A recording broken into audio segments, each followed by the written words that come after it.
pelapor dalam hal ini kakak korban juga mengirimkan surat kepada penyidik bahwa laporan tersebut dicabut karena sudah ada perdamaian antara korban dan pelapor terkait dengan kasus yang di Pasar Minggu, salah satu perusahaan spa di Pasar Minggu tersebut.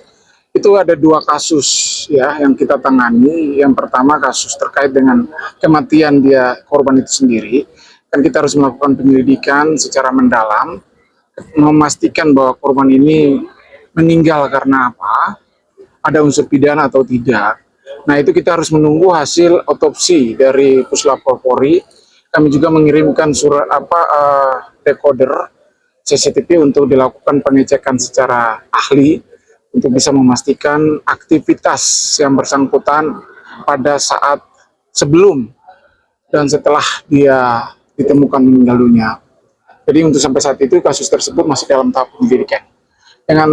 Terkait dengan hal itu ada juga kasus yang dilaporkan oleh saudara kandung daripada korban, di mana diduga ada perusahaan pekerja yang mempekerjakan korban ini melanggar hukum, yaitu memperkerjakan anak di bawah umur.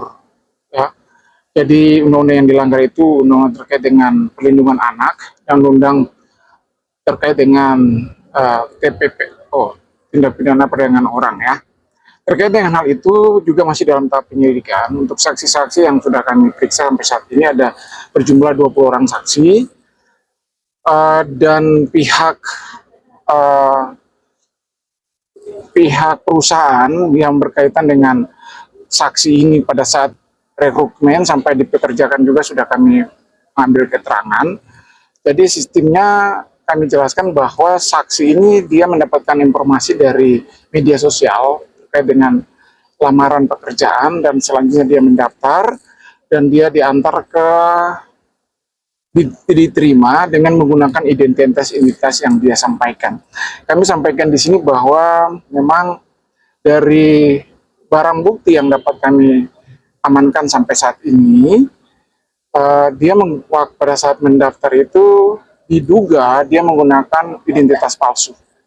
Jadi dia menggunakan identitas kakaknya sehingga umurnya itu bukan di bawah umur atau 14 tahun, tetapi umurnya itu sudah 21 tahun. Nah ini masih kami melakukan pendalaman lanjutan.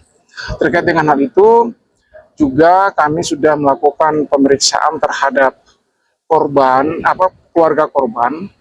Namun pada tanggal 13 Oktober itu, pelapor dalam hal ini kakak korban juga mengirimkan surat kepada penyidik bahwa laporan tersebut dicabut karena sudah ada perdamaian antara korban dan pelapor.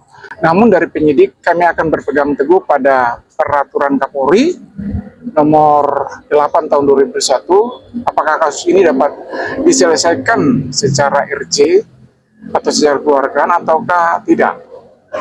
Terkait dengan itu kami sampai dengan saat ini masih tetap melakukan penyelidikan. Kami akan memanggil atau mengundang klarifikasi karena ini masih dalam tahap penyelidikan, mengundang klarifikasi pihak-pihak terkait dengan identitas yang digunakan oleh korban, yaitu kakak korban. Kondisi masih sakit sehingga nanti kalau setelah sakit baru yang bersangkutan hadir di Polres Metro Jakarta Selatan. Kami jelaskan bahwa kasus tersebut masih dalam tahap penyelidikan sampai dengan saat ini oleh Polres Metro Jakarta Selatan. Artinya walaupun pihak pelapor mencabut laporan dari Polres tetap melanjutkan kasus ini, Pak? Ya, itu kami belum bisa pastikan dilanjutkan atau tidak. Kita akan berpegang teguh pada hukum yang berlaku dan SOP yang berlaku di pihak kepolisian. Karena kan ada syarat-syarat kasus ini dapat diselesaikan secara RJ atau tidak, itu kan ada syarat-syaratnya. Nanti kita akan pelajari terus dulu, pendalaman terus terhadap barang bukti dan keterangan saksi yang ada yang kami kumpulkan sampai dengan saat ini.